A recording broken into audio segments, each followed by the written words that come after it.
You can burn out when you're working from home, too. Workplace burnout doesn't just happen to people who put in long hours at the office. It's also a threat to the millions of people working from home due to the coronavirus pandemic. Burnout happens when you face elevated levels of stress over a long period of time. It can affect both your mental and physical health. With so many workers suddenly working from home and juggling multiple responsibilities, they could be more prone to burnout.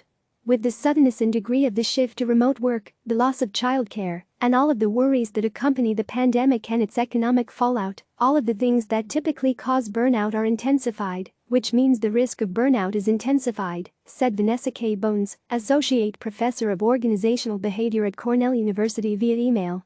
These are the risk factors. Boundaries disappear. A lack of work-life balance is a big contributor to burnout. And working from home can make it even harder to achieve that balance. Leaving the office every day and commuting home is a forced boundary that helps separate your work from your personal life. While losing the commute when you work from home can be seen as a major perk, it also means there is no barrier between work and home.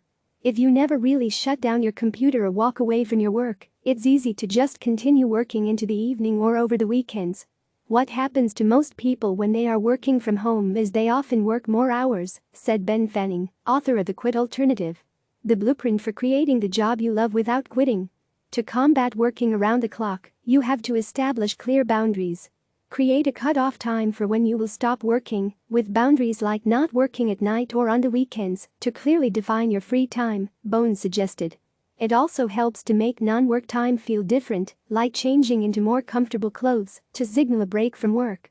Institute other types of physical boundaries through routines, like exercising before beginning or ending work, or during your lunch break, taking regular coffee breaks in a different location in your home, and chatting with a friend or watching a video during that time, she added. A lack of control. Employees who feel that they lack control over their schedules, interactions and time management are at risk of burning out. And given all the uncertainty right now, everything can seem up in the air. Creating a schedule that designates work, family and free time can help you regain a sense of control. Before this, things were more siloed, said Fanning. Now it's too convenient to go from professional to personal activities. The stress of wanting to be the perfect worker. Even before the pandemic hit, there was an obsession with being the ideal worker that is always online and never turns down a project, explained Bones. This tendency has also been exacerbated by the shift to remote work. We worry that people are going to think we are slacking off at home, she said. And now, with more than 20 million Americans out of work and widespread economic and job insecurity, there's even more pressure for workers to want to show just how productive and invaluable they are.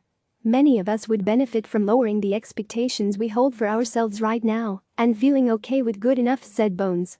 Now is the time to set expectations with your boss. And it's the time for bosses to be overly flexible and understanding. Clarify with your boss what the expectations are, said Fanning. A lot of times they haven't thought about it.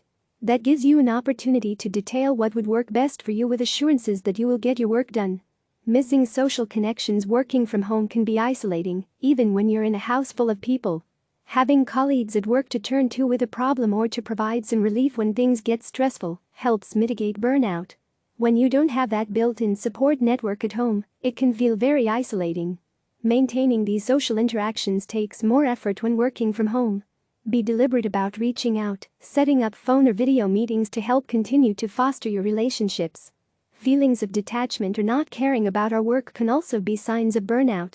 Managers should check in regularly with their team members to help prioritize assignments and provide feedback. This can help workers be more involved in the decision-making process and feel like they are contributing to the success of the team.